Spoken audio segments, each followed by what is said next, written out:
Why hello my wonderful viewers and welcome to Nintendo's Musical Genius, a series where I talk about the brilliance of Nintendo's video game soundtracks. Today I will be discussing overworld themes in the Zelda franchise.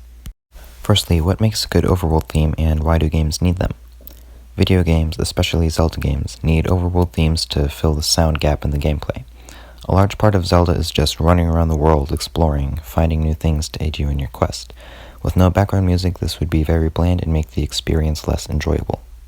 I believe that an overworld theme needs to explain the entire game to the listener because that theme is what the listener will associate with the game later on. Also, an overworld theme cannot be extremely catchy. If it is, the listener will quickly get tired of it and, again, the experience will be less enjoyable.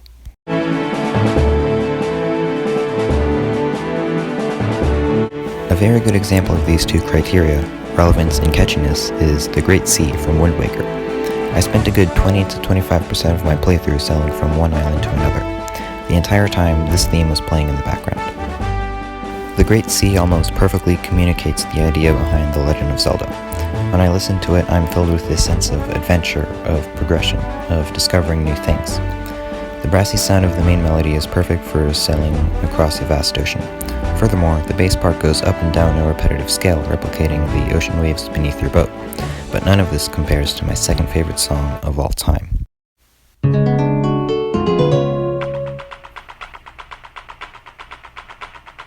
While the Great Sea represents the entire franchise, Gerudo Valley from Ocarina of Time represents the Gerudo, the mysterious desert people who only permit women to enter their town. The song has a much softer percussion part than most other pieces of music and a 4-measure phrase that constantly propels the piece forward. Like I said, the main melody, that somber, mysterious guitar trumpet part, perfectly represents the Gerudo as their own race. Because access to the Gerudo town is exclusive to women, Link isn't allowed inside because he is very clearly male. This leaves the Gerudo shrouded in mystery throughout most of the game. One of the most important qualities an overworld theme can have is for the listener to not get tired of it. Gerudo Valley is a near-perfect example of this. I once listened to it for over an hour straight and never once wanted to stop. I previously said that overworld themes exist to fill the sound gap in the gameplay. Without overworld themes, the game would get boring incredibly quickly.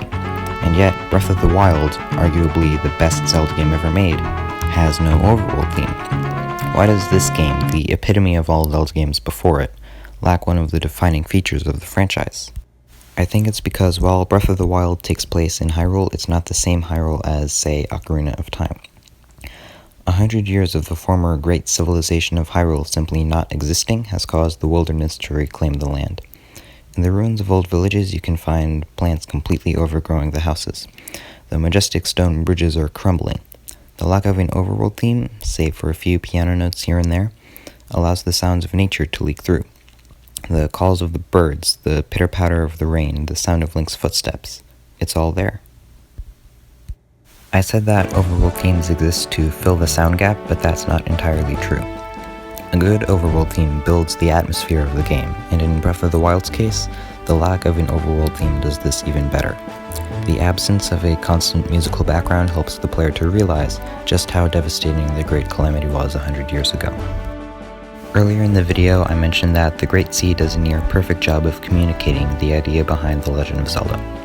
When Shigeru Miyamoto made the first Zelda game back in 1986, he wanted to capture the feeling he had as a kid exploring the woods behind his house.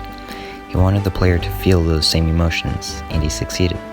The Legend of Zelda is among the most emotionally diverse franchises in gaming history, and that is what separates Nintendo from every other company for me.